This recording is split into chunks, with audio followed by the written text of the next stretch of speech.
The wood is bleached by 10 summers of sun, but the seat remains perpetually ready.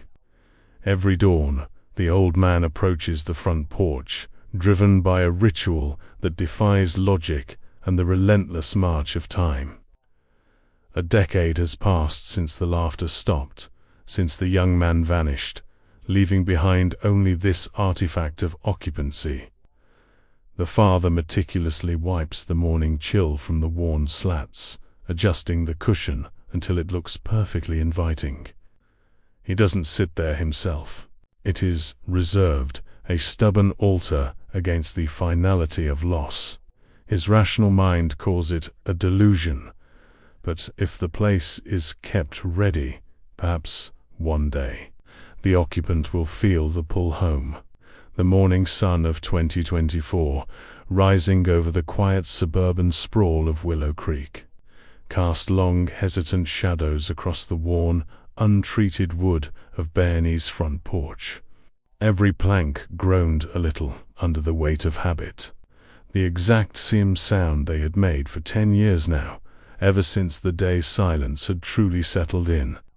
This routine wasn't just a part of the day. It was the entire structure of the day, the skeleton holding up the fragile flesh of life for Bernard Bernie Wallace, 74, a man whose posture was frail, yet held a determined, almost aggressive stiffness against the forces of decay. I moved slow, the joints in my knees protesting the first climb of the day, but my hands rough, scarred from a lifetime of labor, now perpetually dry with age, knew the path. They moved with an efficiency that bypassed the weary signals from my brain. My first destination, the singular point of focus within the Wallace homestead, was Owen's chair. It was a simple thing, that chair, cheap oak, slightly splintered on one armrest, where Owen, back in 2014, when he was just on the cusp of his adulthood and full of relentless energy, had gouged it playfully with a stray bottle cap while telling some boisterous story. It had been his perch, not mine, never mine. I had my own spot, a serviceable rocker tucked back near the shadow line, but this chair, sun-bleached and slightly more stable on its forelegs than the others, was perpetually reserved. I reached out, not with a cleaning motion, but with the reverence of a custodian touching a fragile museum piece. The morning dew, persistent and cold, clung to the slats, a film of transient moisture that had to be expelled. It felt like the residue of the night's despair, a small, wet reminder that the world kept turning, kept dampening everything, whether the intended occupant was there or not. I pulled the polishing cloth from my pocket, soft, threadbare piece of flannel I had designated solely for this purpose years ago. It had started out blue. Now it was the mottled, indistinct color of faded regret. The work began. Not sweeping, not dusting, but meticulous, inch-by-inch eradication of non-occupancy. I focused first on the backrest, the place where Owen Wallace, 36, would have leaned, usually tilting his head back slightly to catch the sun or to throw back one of those easy, full-bodied laughs that seemed to vibrate the very wood he sat upon. I wiped until the grain of the oak felt dry and warm beneath my aging fingers. "Keep it ready, Bernie," I muttered, the words barely audible against the low hum of the neighborhood waking up in Willow Creek. Keep his spot ready. The dust was the real enemy, not the visible clumps. Those were easy, but the fine, talcum-like residue that tried to settle into the pores of the wood, suggesting permanence, suggesting that time had truly passed, that the chair was just furniture now. That was the idea I fought every morning. This was not inert object. It was a promise waiting to be fulfilled. I worked my way down to the seat, ensuring every nook and cranny was smooth. I even checked the underside for spiderwebs, a silly act of precision, as if a single stray strand of silk could deter him, could make him think his space had been abandoned to the elements. Then came the centerpiece of the preparation, the faded cushion. It was thin now, the stuffing compacted by years of being adjusted, and the original floral pattern had been bleached into an abstract landscape of pale greens and yellows by the relentless sun.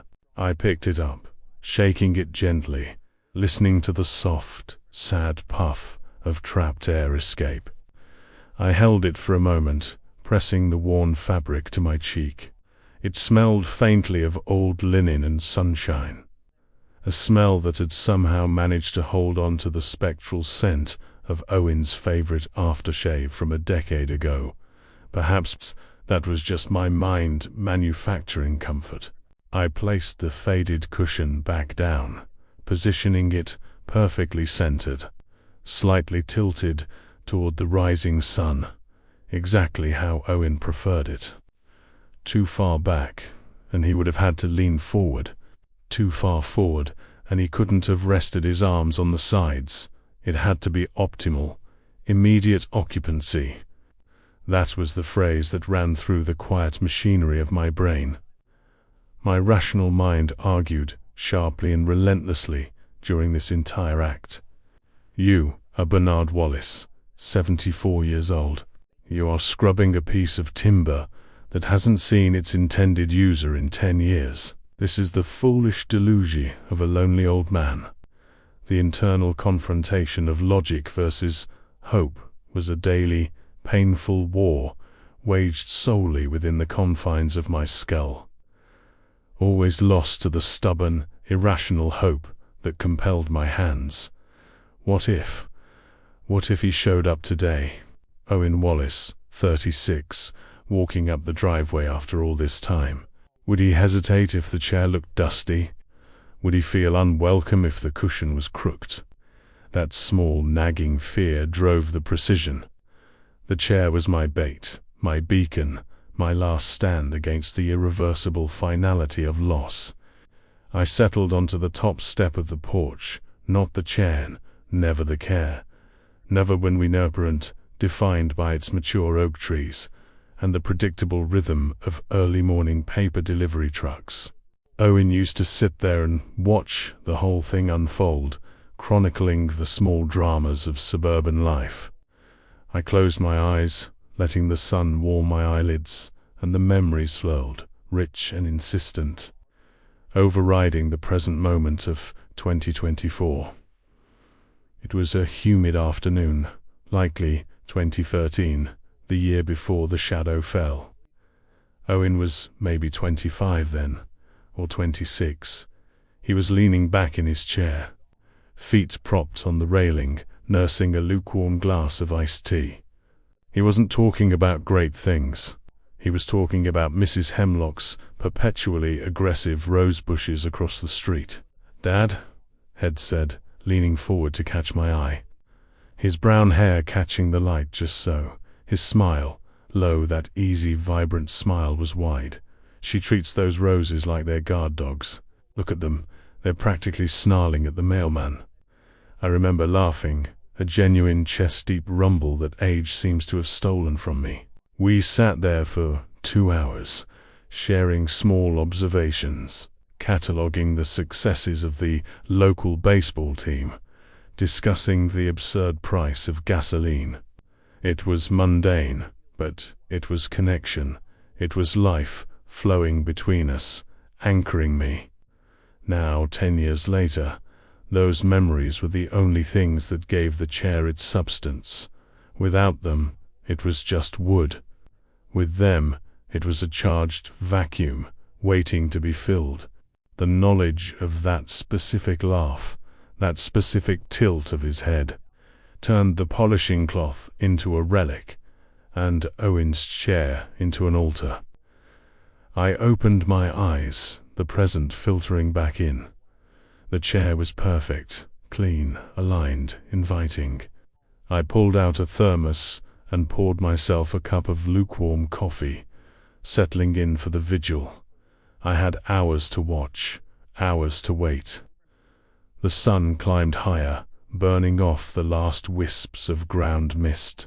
The heat began to press down on the porch, heating the wood, making it expand and sigh, a sound I sometimes foolishly mistook for a presence. I thought about the unexplained departure, the defining event of the last decade. There was no argument, no slammed door, no note, just absence. Head left his keys, his wallet, everything, as if he was just stepping out for a short walk. I remembered checking the chair that night, 10 years ago in 2014, expecting to see him settled in for the evening, but it was empty. I thought nothing of it. I'll be back soon. Soon turned into days, days into weeks, weeks into years. The police had long since closed the file. Friends had stopped calling with hollow sympathies. Everyone in Willow Creek I knew had mentally moved on. I saw me, Bernard Wallace, 74, still sitting here, still dusting that solitary wooden chair, and they categorized me, the grieving, slightly unhinged old man. But they didn't understand the contract. The chair was a tether. If I moved it, if I allowed it to gather dust, I was agreeing to the finality, to the irreversible nature of the loss, and that I simply could not do. The afternoon began to crawl. I watched a young mother across the street struggle with a stroller, a small, vibrant chaos that contrasted sharply with the static, preserved order of my porch. I remembered Owen commenting on the noise and life children brought. He loved observing people. "They're performing for us, Dad," Head joked once, pointing at a dog chasing its tail. "They know we're watching from the front row." I felt a sudden, sharp ache, not in my joints, but deep in my chest. A decade of silence had hollowed me out, leaving only the scaffolding of the ritual to keep me upright. The physical demands of my age were becoming increasingly difficult. My hands, though determined, shook slightly as I raised the coffee cup. My vision was no longer crisp, but the outline of Owen's chair remained perfectly clear, etched into my memory. I stood up, needing to stretch my legs. The weariness was a thick blanket today. I walked the length of the porch, careful not to bump the chair. I paused, looking down at the object. It was, I conceded, internally, utterly absurd. A simple piece of furniture acting as a monumental marker of stalled time. "Just move it, Bernie," the logical part of my mind hissed. "Put it in the garage. Let the porch be a porch. Let yourself rest." The thought, simple as it was, felt like betrayal. To move the chair would be to admit defeat. It would be closing the door on him, locking away the memory of his easy spirit, his vibrant observations. The chair was the external manifestation of my internal readiness. If I didn't keep his place, how would he know he was still expected? I was reaching to adjust the corner of the faded cushion one last time, a redundant, nervous gesture, when my balance failed me. It wasn't a dizzy spell. It was simply 74 years of accumulated strain, finally presenting the bill. My left ankle turned, sending a hot flare of pain up my leg, and I stumbled, reaching out blindly for support. My hand landed hard, palm down, on the perfectly set seat of Owen's chair, tipping it backward. The sound was shockingly loud in the quiet of Willow Creek. The solid oak chair, Owen's chair, tipped completely off its back legs, crashing onto the wooden floor of Bernie's front porch. It didn't break, but it landed with a violent, jarring thud that echoed the trauma of the unexplained departure. I cried out, a small, choked sound of pain, and more profoundly, of sheer, panicked horror. The chair was askew. It was wrong. It lay diagonally across the reserved space, the cushion half slipped off the seat, resting on the floor. It looked abandoned. It looked discarded.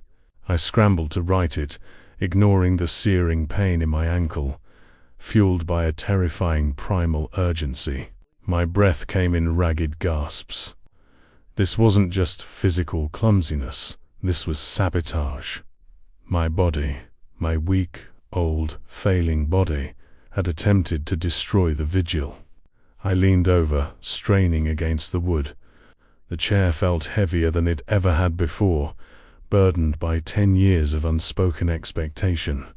I tugged once, but the weight and the awkward angle made it impossible. It's fallen, Bernie. Leave it. Let it lie there. Let go. The logic was triumphant for a moment, seizing the opportunity presented by the accident. Tears, hot and unexpected, pricked my eyes. They were not tears of physical pain, but of existential dread. If I couldn't even maintain the chair now, what good was my vigil? If the chair lay broken or abandoned, what would be the point of waiting? I looked at the cushion, the faded cushion, now crumpled on the dusty porch floor. It looked like a discarded rag. It had lost its integrity, its function as a symbol of comfort.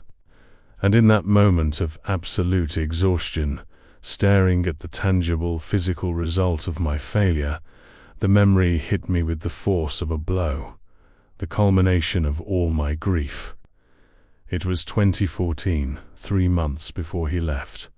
We had a huge storm, a real tempest. I came out the next morning, and Owen's chair had been blown over, resting on its back, soaked. I remember Owen coming out right after me, before I could even touch it. He looked at the wet, upturned chair, shook his head, and laughed. "A tough night, huh, old friend?" Ed murmured, righting it quickly. He had patted the seat once, wiping the rain off with his shirt sleeve, and then Ed sat down, soaking wet, just to prove the chair was still functional, still ready. "Nothing a good son doesn't fix, Dad. Always ready for the next story." He had righted it simply and without drama. And now, 10 years later, I, Bernard Wallace, 74, had to do the same. Not just for him, but because Owen had shown me that the chair's purpose was resilience. It was the refusal to stay down, a fierce, stubborn energy. The last reserves of my determination rushed into my arms. I took hold of the top of the backrest with both rough, shaking hands, bracing my good leg against the house. I let out a grunt, a sound of profound effort and decades of pent-up sorrow, and I hauled. The wood scraped against the porch floor, protesting the movement. But I pulled until the chair lifted, until it settled back perfectly onto its 4 sturdy legs. It was upright. It was whole. I stood there, leaning heavily on the railing, sweat stinging my eyes. The pain in my ankle was significant, but the internal fear had receded. I had passed the test. I bent down, wincing, and retrieved the faded cushion. It was slightly gritty from the floor, a mark of its temporary degradation. I brushed it off meticulously with the polishing cloth, treating the dirt not just as dust, but as a symbolic impurity that had to be cleansed. I placed the cushion back on Owen's chair, perfectly centered, tilted just so. I sank back down onto the top step, exhausted but strangely relieved. The logic had lost the day entirely. This wasn't just about waiting for Owen Wallace, 36. This was about maintaining a space where the memory of him could still live vividly. A space safe from the relentless erosion of time. The chair was the boundary marker between my present reality of 2024 and the life we shared in 2014. I looked out at Willow Creek, the afternoon light softening, beginning its slow descent towards evening. The neighborhood had changed. New paint colors on houses. Trees that had been saplings were now tall. Everything marched forward, but my porch, my single point of focus, remained anchored. I finished my coffee, the lukewarm bitterness settling my nerves. I knew that tomorrow morning I would wake up, my ankle would ache, and my hands would reach instinctively for the polishing cloth. I would repeat the daily act of desperate maintenance. It was the only way I knew how to pray. I knew intellectually that clinging to this object was the foolish delusion of a lonely old man. I knew that Owen might never return. But as I watched the last rays of sun bathe the perfectly positioned chair, my silent, steadfast sentinel, I found the only solace I had left. It was ready. It was always ready. And in that unwavering readiness, I found my purpose. I was not just cleaning a chair. I was refusing to surrender. The finality of loss could wait. The chair was still on the porch. That was all that mattered. I would wait here, indefinitely, until the wood finally gave out, or until I did. But until then, his place was kept. His chair remained. And I found a profound, weary peace in that absolute commitment. The sun, now past its zenith, pressed down with the heavy, uncompromising heat of a late Willow Creek afternoon. I remained seated on the top step, the throbbing pain in my left ankle, a dull, persistent reminder of my frailty. But the perfectly re-established alignment of Owen's chair was a countervailing force of immense, if foolish, satisfaction. I stared at the wood-simple oak, weathered grey at the joints, still carrying the faint sheen left by the polishing cloth. The victory over the gravity of my own age was fleeting. The internal confrontation of logic versus hope immediately resumed, only now it felt less like a skirmish and more like a siege. It's wood, burn it. It means nothing. I countered silently, pressing the thermos cup against my chapped lips. It means everything. This chair was more than an artifact of a memory. It was the physical manifestation of an unclosed loop. Owen had left an empty space, not a final one. If he had died, there would have been a funeral, a stone, a defined endpoint for the grieving process. There would have been a day when I was allowed, perhaps even obligated, to move the furniture. But there was no endpoint, only the perpetual pause button pressed a decade ago, in 2014. The chair, therefore, could not move until he did. It was the only thing standing between me and the crushing weight of certain, unconfirmed finality. I analyzed the texture of the air, the sounds of Willow Creek. They were the background track to a life suspended. I heard the distant, rhythmic chug of a lawnmower, the high-pitched shriek of children 2 streets over, sounds Owen used to comment on, weaving them into the tapestry of his casual narratives. His ability to find amusement in the most mundane suburban details was one of the traits I missed most acutely. He didn't just observe the neighborhood. He narrated it, making me feel like a privileged audience member to his unique interpretation of reality. I closed my eyes and tried to conjure him in the chair. Not just the static image of his youth, but the actual, kinetic movement. The way he would lean far back, balancing precariously on the 2 rear legs, defying physics and my nervous admonitions. Head tilt his head up, letting the sun warm his chin. Eyes narrowed against the brightness, his light brown hair ruffled slightly by the non-existent breeze. "Don't worry, Dad, this chair knows me. We have an understanding," he would joke. The memory was so potent it momentarily stole my breath, leaving a jagged, painful edge where my lungs should have expanded fully. That understanding, the easy confidence between a young man and his favored spot was what I was desperately trying to preserve. The chair knew him, and I, its keeper, had to ensure that relationship remained untarnished. I focused on the faded cushion.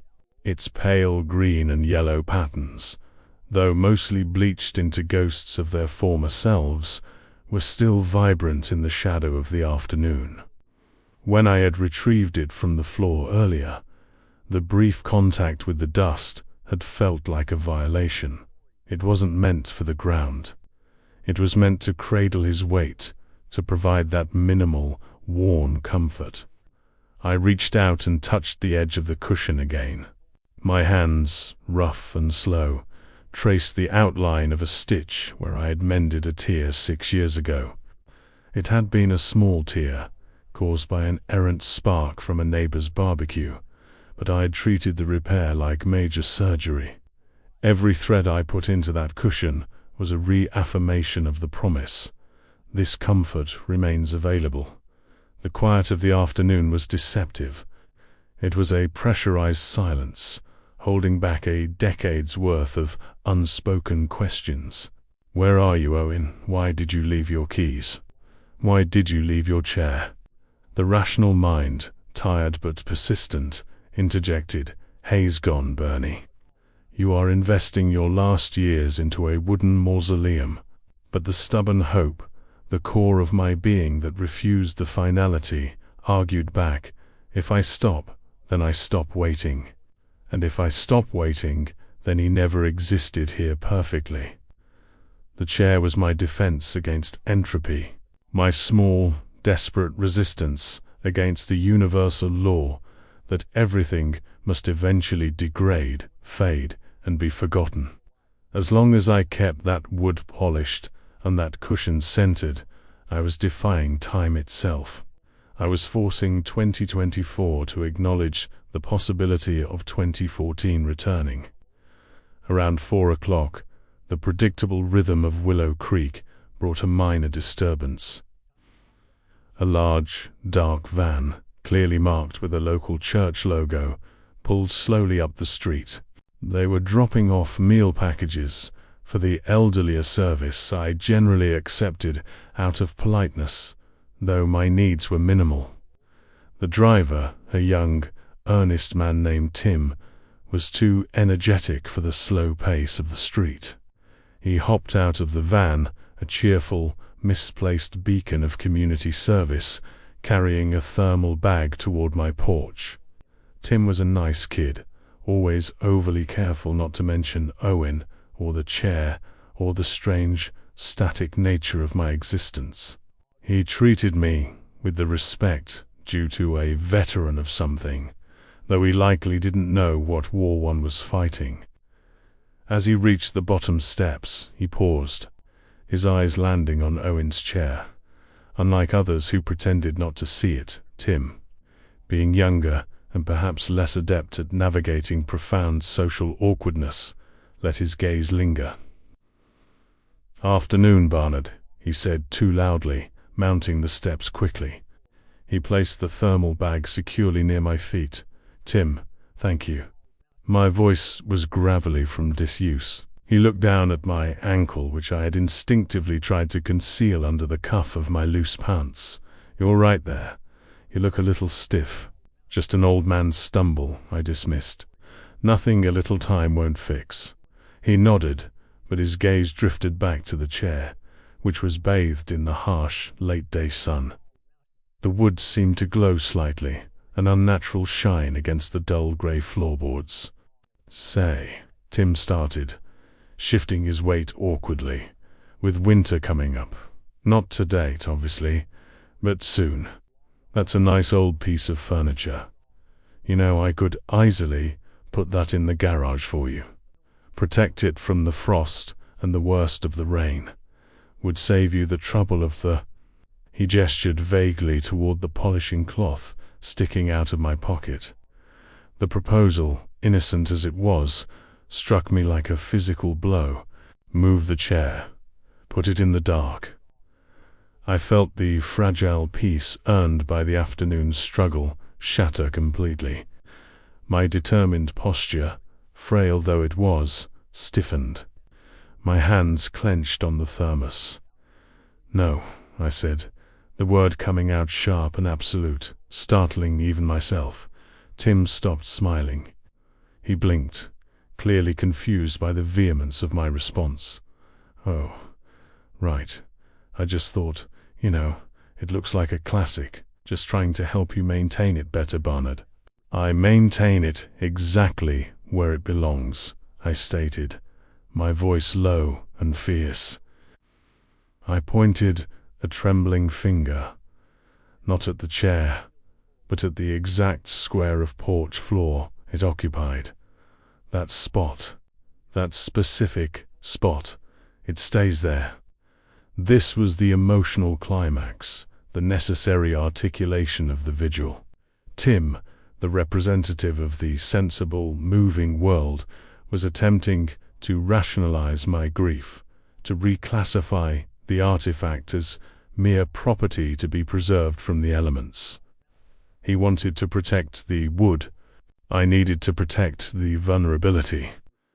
"It's a great chair," Tim murmured, trying to smooth over the sudden awkwardness.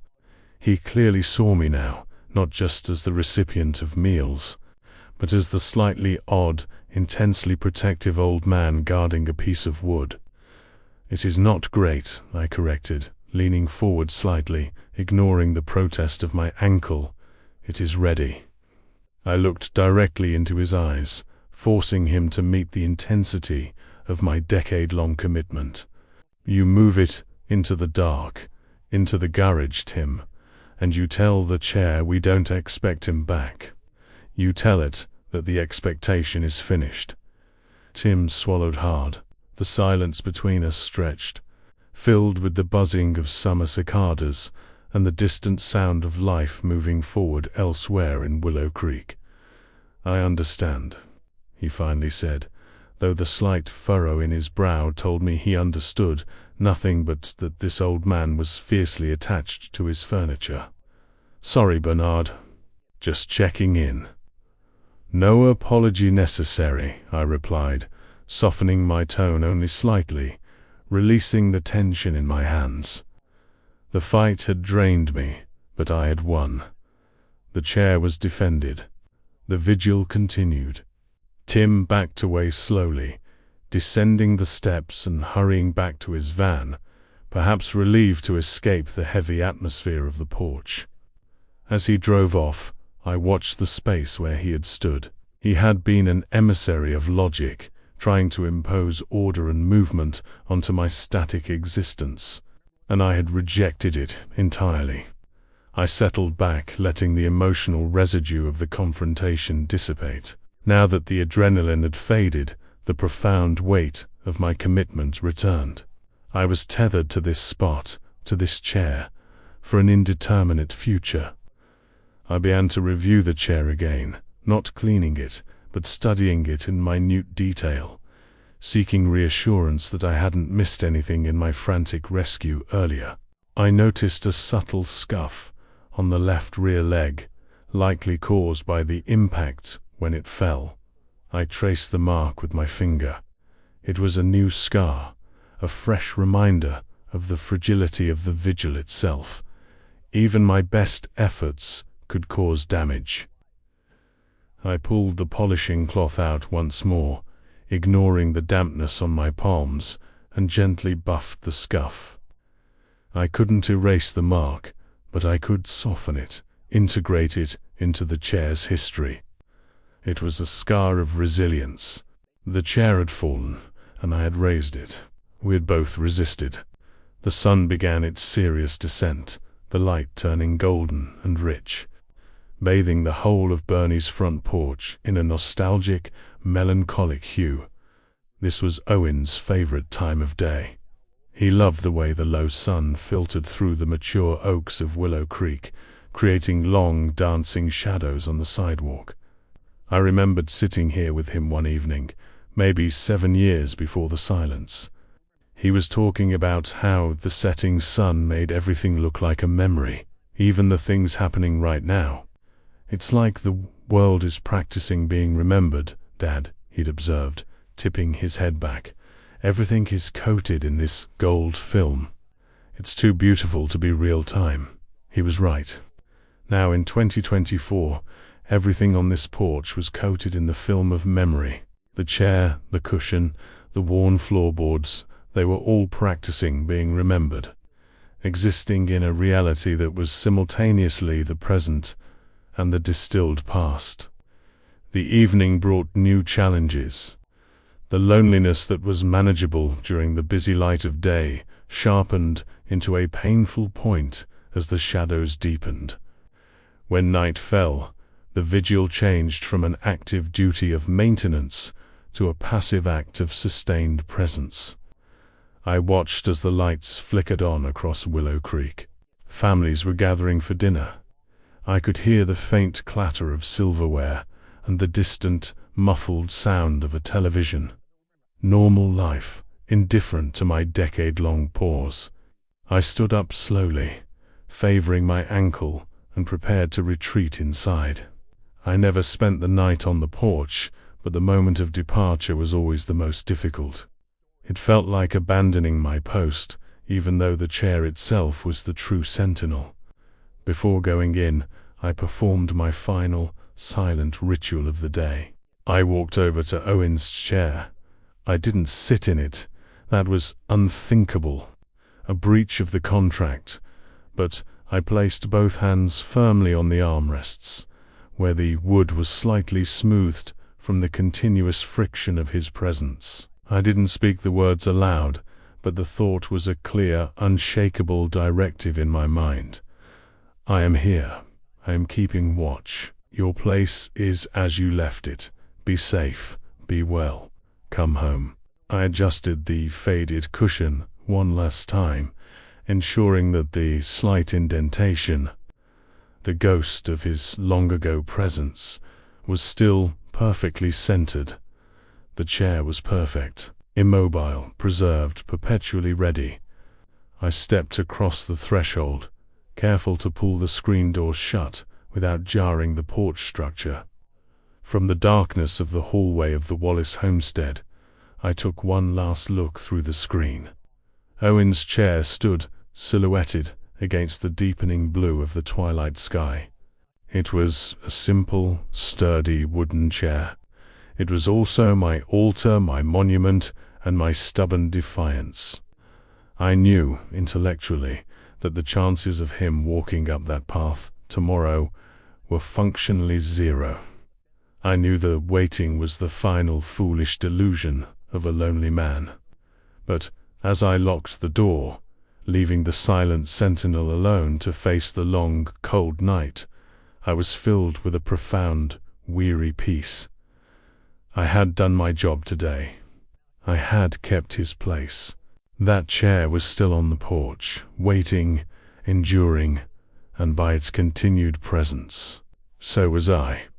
The finality of loss had not entered my house. It had not touched his chair. I turned away from the door, heading toward the quiet interior of the home that felt too large for one man.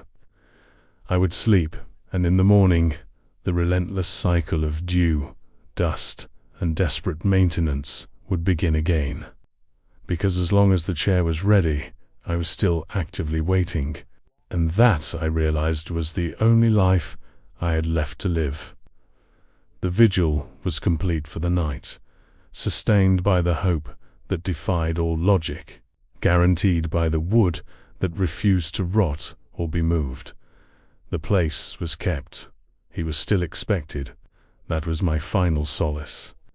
The hallway of the Wallace homestead swallowed the last of the evening light, transforming the familiar path to the kitchen into a canyon of muted shadows. Stepping inside felt like crossing a temporal boundary. The porch was 2014, perpetually sunny and expectant, while the interior was 2024, dusty, quiet, and weighed down by 10 years of silence. I moved slowly, the tenderness in my ankle radiating up my leg, a physical metaphor for the injury that grief had inflicted on my spirit. The house had become a mausoleum of sound. Every floorboard creaked under my weight, protesting the movement of a single occupant. I missed the noise Owen used to generate, not loud or jarring, but a continuous hum of life, the clink of a glass being set down too forcefully, the rhythmic, slightly off-key tapping of his fingers on a tabletop when he was thinking, the sound of him moving furniture in his room, because he was suddenly seized by a reorganization project. Now there was only the hum of the refrigerator and the high-pitched ticking of the old mantel clock in the living room, marking time that was serving no purpose but decay. I didn't turn on the main lights. The dim glow filtering from the streetlights through the narrow living room windows provided just enough illumination to navigate the perimeter. My eyes were drawn, inevitably, back to the front window. Through the dusty glass, I could still see the dark outline of the vigil. Owen's chair. It looked larger, somehow, standing alone in the deepening indigo of the Willow Creek night. From this interior vantage point, the chair was purely sculptural, an artifact of memory rendered in 2 dimensions. It was harder to maintain the active hope when I couldn't touch it. Inside, the rational mind found fertile ground. Hayes not coming tonight, Bernard. What if Hayes never coming? The question wasn't new, but the darkness lent it a terrible, persuasive clarity. I walked into the kitchen and prepared a simple meal, the entire process mechanical and joyless. I ate standing up, a habit formed after years of preferring to not sit at the dining table, which was always set for 3, just in case. Later I retreated to the small, unused study off the main hall. This room contained the true heart of my struggle, not the chair, but the evidence of a life that had simply stopped moving forward. Here I kept the small, mundane items Owen had left behind, a collection of old, cheap fountain pens he never used but loved the look of, a worn paperback book with a spine cracked exactly where he had stopped reading, and on the small desk, his keys. The keys were the worst. They were not lost. They were abandoned. Car key, house key, mailbox key. He had placed them neatly beside the fruit bowl 10 years ago and walked out, never needing them again. If he had been planning to be gone for long, he would have taken them. The fact that he left them implied an immediate, temporary absence that had stretched into a decade. I picked them up, the cold metal surprisingly heavy in my palm. They smelt faintly metallic and of the old cedar drawer where I kept them. This act, touching the keys, was my secret, internalized vigil. The chair was the public declaration of hope. The keys were the private, agonizing proof that the door was always unlocked, literally and figuratively. I sat down in the stiff, uncomfortable armchair in the study, holding the keys, trying to reconstruct the emotional landscape of 2014. It hadn't been a fight. There hadn't been a dramatic storm. It was just a regular Tuesday. Owen had been sitting in his spot, watching a pair of neighborhood dogs wrestle near the curb. Head laughed, that easy, youthful sound, and then said he had to run out for a bit. "Don't wait up, Dad. Maybe grab a beer later, yeah?" That was it. That was the last command, the last promise. Don't wait up. A joke that had become my life's sole mission. I hadn't waited up that night, thinking he'd be back by 10. But I had been waiting every night since. The keys dropped into my lap with a soft clatter, jarring back to the oppressive silence of 2024. The weight of time was staggering. My own parents were long gone, my wife long gone, Owen physically gone, but spiritually occupying the center of my existence. I was an island, and the chair was my lighthouse, perpetually lit for a ship that might never see the shore. I knew I needed sleep, but the thought of closing my eyes meant relinquishing control over the vigilance. I worried irrationally that if I slept too deeply, the wind might knock the chair over again, or the cushion might slip, and he would return to find his spot unready. The physical act of maintenance was exhausting, but the mental act of sustained expectation was crippling. Around 11 o'clock, I finally went to bed, the cold keys placed back in their drawer. The screen door of my mind left slightly ajar, listening for any sound from the front porch. The deep middle of the night in Willow Creek is characterized by an absolute zero of sound, of silence so profound it seems to absorb light. I woke suddenly, not from a dream, but from a terrifying realization. I could not visualize Owen's face clearly. This was the internal confrontation of logic versus hope taking on a new, more horrifying dimension. For 10 years I had preserved his chair, but I had neglected the most crucial artifact, his image. I could see the easy smile, the light brown hair, but the specific configuration of his eyes, the slight asymmetry of his nose, the small, true details, they were fading, corrupted by time and the generic overlay of idealized memory. Panic, cold and sharp, seized me. If I could forget his face, what was the point of the chair? The chair was a reminder of his physical presence, but if the internal reality dissolved, the external relic was meaningless. The chair only mattered because Owen was. I threw the thin sheet off and swung my legs over the side of the bed. My ankle throbbed instantly, but I ignored it. I needed reassurance. I needed to see the object of the vigil, to confirm its concrete existence, to anchor my disintegrating memories to something real. I moved through the house like a ghost, barefoot on the cold floorboards. The moon, now high and brilliant, cast sharp rectangular shadows through the front window. When I reached the door, I paused. The chair was visible through the screen. Perfect. Still upright. Still waiting. But my panic demanded closer inspection. I unlatched the screen door and stepped onto the porch.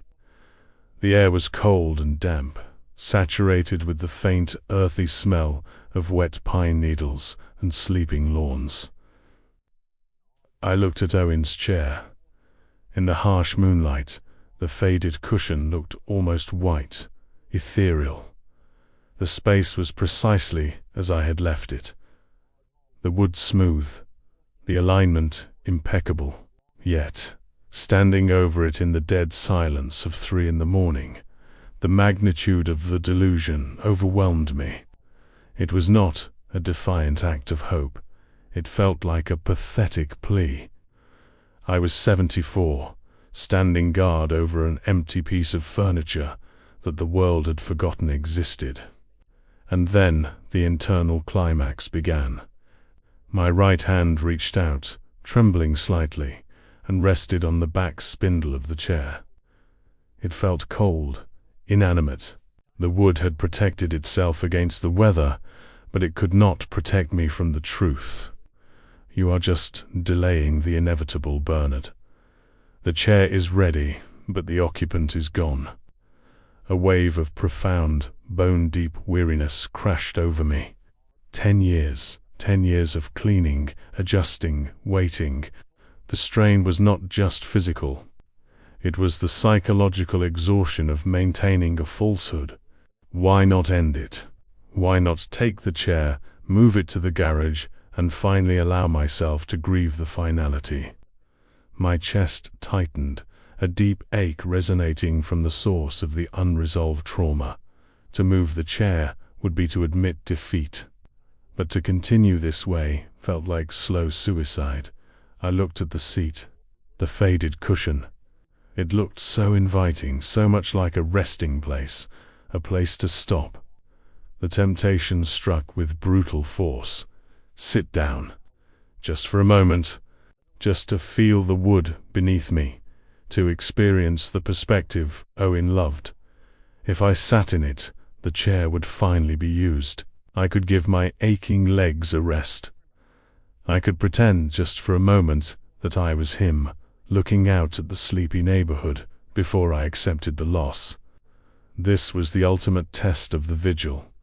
To sit in the chair was to destroy its purpose. It would no longer be a reservation. It would become a replacement. It would signal the end of the wait, the appropriation of the last piece of Owen's remaining territory.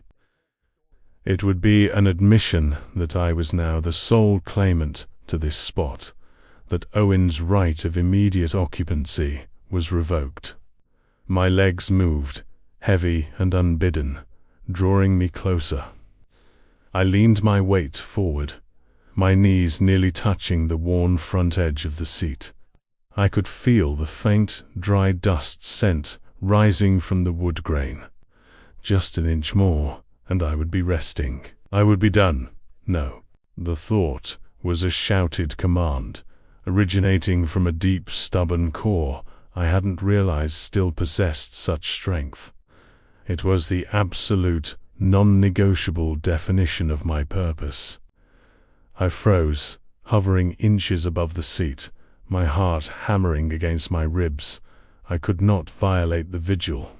The chair was not mine. It was a vacuum, a perfectly maintained absence. If I filled that absence, I destroyed the very thing I was trying to preserve. I would be erasing Owen, not preserving him. I slowly straightened up, pushing off the porch floor, the small effort costing me dearly.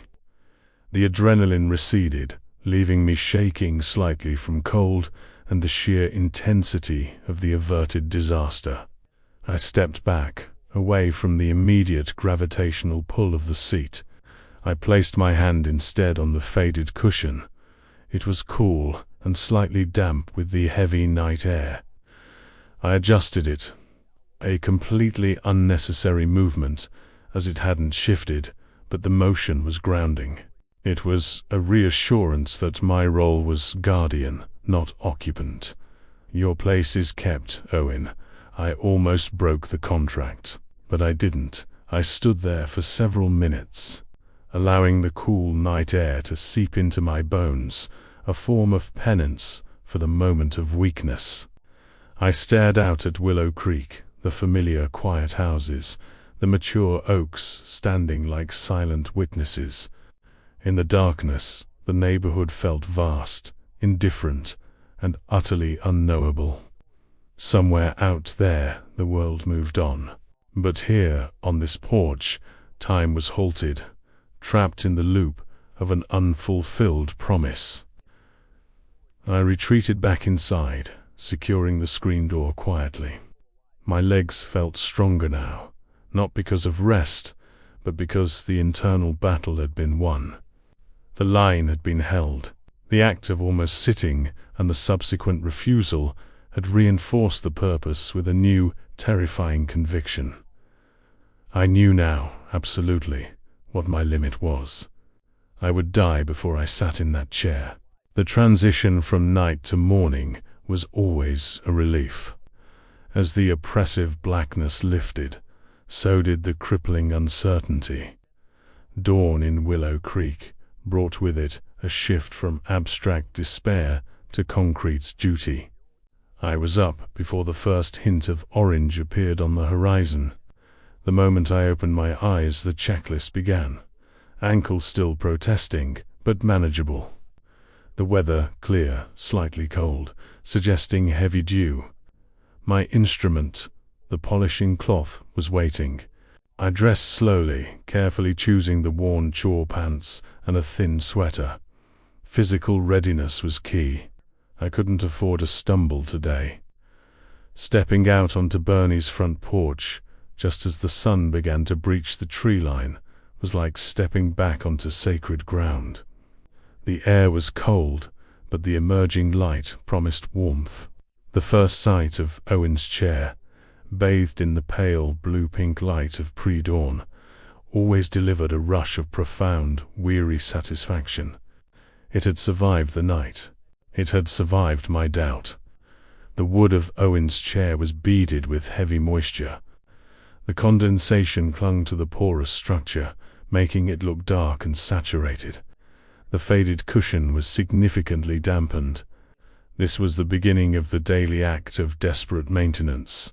It was the physical labor that translated the abstract hope into tangible action. I knelt down carefully beside the chair, ignoring the sharp protest from my ankle. Kneeling put me at eye level with the chair's structural supports, allowing for the minute inspection I required. I pulled the polishing cloth from my pocket. It was soft, grey cotton, permanently warped by 10 years of handling. I unfolded it carefully, letting the cold air touch my rough hands. I began with the chair legs. Wiping the dew was not merely cleaning, it was drying the chair's tears. It was an act of comfort, preparing the wood for the sun's demanding heat. I ran the cloth meticulously down each spindle, focusing on the small, almost imperceptible notches and dings that Owen's presence had created. Each imperfection was a data point, a record of occupancy. I remembered when Owen first moved this specific chair onto the porch. It wasn't an elaborate, expensive piece. Head found it at a yard sale, liking its sturdy, unpretentious oak design. He spent an entire weekend sanding and refinishing it, giving it a deep, rich stain that had long since faded into that uniform, weathered grey. As I polished the armrest, my mind drifted to the last meaningful conversation we'd had on this very porch. It was about his future. He wasn't sure what he wanted, oscillating between taking a trade and trying college again. "I'm waiting for the path to clear, Dad," Ed said, leaning back, the sun catching the dust motes around his head. "I don't want to choose the wrong direction. I'd rather wait here until I know where I'm supposed to go." That statement too had become a prison for me. He was waiting for clarity, and I was perpetually waiting for him to conclude that clarity had been found. I continued the cleaning, moving to the seat. I carefully lifted the faded cushion. The chair seat beneath was bare, dry and cool. I ran the cloth across the slats, ensuring every drop of condensation was lifted. The wood was remarkably resilient. It hadn't warped, hadn't rotted, despite a decade of exposure. It was holding up its end of the bargain. The polishing cloth absorbed the dew, becoming heavy and cold. I wrung it out over the porch railing, watching the small stream of clear water fall onto the ground. It felt like cleansing the slate, preparing for a new, identical day. Now, the faded cushion. I lifted it and held it against my chest for a moment. It felt lighter than it should, the stuffing compressed by years of waiting. The green and yellow pattern, though faded, still held residual warmth from the previous day's sun, a strange contradiction to the morning chill. I looked for new signs of wear, new small tears. Maintenance was preventative, a defense against the relentless decay that characterized everything else in the universe. I smoothed the fabric, feeling the familiar patch I had sewn 6 years prior. Then came the alignment, the most critical part of the ritual. The placement of the cushion had to be perfect, centered precisely on the seat slats, mimicking the exact position Owen would prefer. Too far forward, and it would look tentative. Too far back, and it would suggest a relaxed permanence I couldn't guarantee. It had to be ready for immediate, instantaneous occupation. I set the cushion down, then adjusted it 3 separate times, shifting it millimeter by millimeter, viewing it from multiple angles until the symmetry was flawless. My internal critic, the stubborn hope, was satisfied. The spot was primed. I stood up slowly, stretching my back, wincing faintly at the stiffness. The physical cost of this vigil was high, but it was necessary. I looked at the finished work. Owen's chair was flawless, glowing slightly in the first direct rays of the sun that now flooded Barini's front porch. It was a beacon of maintenance, an insult to entropy. The scent of the newly dried wood was subtle, mixed with the sharp, clean smell of the receding dew. I inhaled deeply.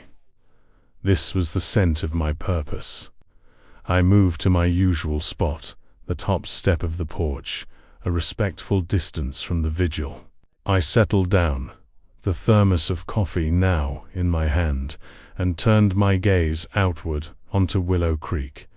The neighborhood was waking up. A neighbor's car backed out of their driveway. A dog barked 2 streets over.